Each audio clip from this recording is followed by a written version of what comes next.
दुनिया की सबसे बड़ी ताकत ईरान पर हमला बोल सकती है। ब्लूमबर्ग से लेकर वॉल स्ट्रीट जर्नल तक हर रिपोर्ट एक ही चेतावनी दे रही है, तेहरान में तबाही का तूफान उठने वाला है।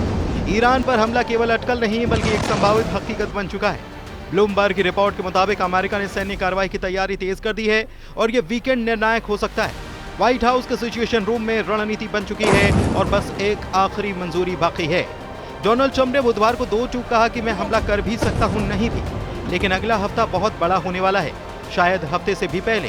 ये वही ट्रंप हैं जिनके फैसले दुनिया की सीमाएं तय करते हैं और अब उनकी घड़ी ईरान की ओर टिक टिक कर रही है। इस बीच वॉल स्ट्रीट जर्नल ने दावा किया है कि ट्रंप ने इस हफ्ते ईरान पर हमले की योजना को मंजूरी दी थी, लेकिन आखिरी पल में उन्होंने इसे रोक दिया, ये देखने के लिए कि क्या तेहरान उनकी शर्तें मानता है या नहीं।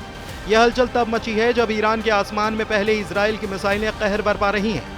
ह्यूमन राइट्स एक्टिविस्ट की रिपोर्ट बताती है कि इस जंग में अब तक 639 लोग मारे जा चुके हैं, जिनमें 263 आम नागरिक और 154 सुरक्षाकर्मी शामिल हैं। इस खून खराबे के बीच बेंयामिन नेतन्याहू का बयान और भी खौफनाक है। इजराइल के पीएम बेंयामिन नेतन्याहू का कहना है कि हम तेहरान के आसमान पर नियंत्रण बनाए हुए हैं, परमाणु हथियारों और मिसाइलों से हमला कर रहे हैं, लेकिन जनता की भावना अब भी मजबूत है। हम पूरी दृढ़ता के साथ सभी बंधकों को वापस लाने और हमास को परास्त करने के लिए प्रतिबद्ध हैं। हम एक साथ लड़ेंगे और ईश्वर की मदद से हम एक साथ जीतेंगे।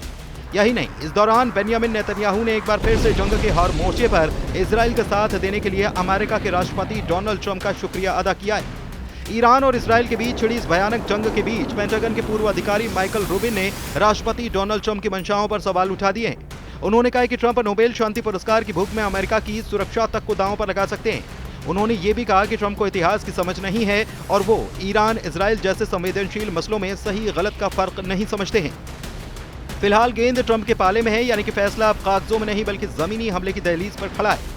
ट्रंप ने कहा कि ईरान को बिना शर्त झुकना होगा, वरना व्हाइट हाउस की दीवारों के भीतर साजिश और सर्जिकल स्ट्राइक की पटकथा साथ साथ लिखी जा रही है। इतना तय है कि अगर अमेरिका का हमला हुआ तो उसके नतीजे भयानक से भी भयानक हो सकते हैं। व्हाइट हाउस से निकले बयानों की क्रोनोलॉजी समझने से पहले इन तस्वीरों को देखना जरूरी है। रात के अंधेरे में इजराइल का आसमान ईरान की मिसाइलों से धधक रहा है। यरूशलेम में लगातार खतरे का सायरन बज रहा है, लेकिन इजराइल के खिलाफ भड़के इस आक्रोश का जवाब अमेरिका से आया है, जहां पर प्रेसिडेंट डोनाल्ड ट्रंप ने एक बार फिर से ईरान को आगाह करने की कोशिश की है। ट्रंप ने साफ कहा है कि अगर ईरान समय रहते समझौते पर राजी हो गया तो आज हालात कुछ और होते, लेकिन अब जब बम बरस रहे हैं, मौतें हो रही हैं और जमीन जल रही है तो ईरान व्हाइट हाउस आना चाहता है, लेकिन शायद अब बहुत देर हो चुकी है। ट्रंप ने दावा किया कि ईरान कुछ ही हफ्तों में न्यूक्लियर बम बना सकता था और यही कारण है कि अमेरिका की भूमिका अब निर्णायक मोड़ पर है। अमेरिकी राष्ट्रपति ने आगे कहा कि हमारे पास हर हालात के लिए योजना है, लेकिन देखना होगा कि आगे क्या होता है। अभी रास्ता लंबा है, उन्हें समझौता कर लेना चाहिए था। देखिए, मेरे पास उनके लिए शानदार डील थी, हमने 60 दिनों तक उस पर बातचीत की, लेकिन आखिर में उन्होंने उसे नहीं माना। अब उन्हें अफसोस हो रहा है और अब वे मिलना चाहते हैं, लेकिन अब बहुत देर हो चुकी है। फिर भी वे मिलना चाहते हैं और व्हाइट हाउस तक आना चाहते हैं। हाँ, वे व्हाइट हाउस तक आना चाहते हैं, तो देखते हैं, शायद मैं उन्हें बुला लूं।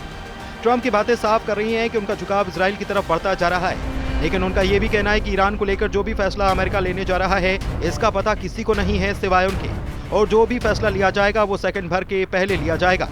मेरे मन में कुछ विकल्प हैं कि क्या करना है, लेकिन अभी तक कोई अंतिम फैसला नहीं लिया गया। मैं अंतिम निर्णय उसे एक क्षण के पहले लेना पसंद करता हूं जब उसकी सबसे ज्यादा जरूरत हो, क्योंकि हालात बदलते रहते हैं, खासतौर पर युद्ध में तो हर पल तस्वीर बदल सकती है। एक छोर से दूसरे छोर तक ईरान को लेकर ट्रंप भले ही पहेलियां बना रहे हों, लेकिन उनके इस बयान से साफ हो रहा है कि अमेरिका के इरादे ईरान को लेकर क्या हैं। एक तरफ अमेरिका इजराइल के समर्थन में ईरान के खिलाफ खड़ा है, तो दूसरी तरफ व्हाइट हाउस के बाहर विद्रोह की नई लहर उठ खड़ी हुई है। लोगों की भीड़ जमा होकर इजराइल और ट्रंप सरकार के खिलाफ नारेबाजी कर रही है। सूत्रों के मुताबिक व्हाइट हाउस की दीवारों के भीतर ईरान के खिलाफ डील या डैमेज की रणनीति बन रही है, तो बाहर लोकतंत्र की आवाज सवाल कर रही है कि क्या ये न्याय है या सत्ता का अहंकार।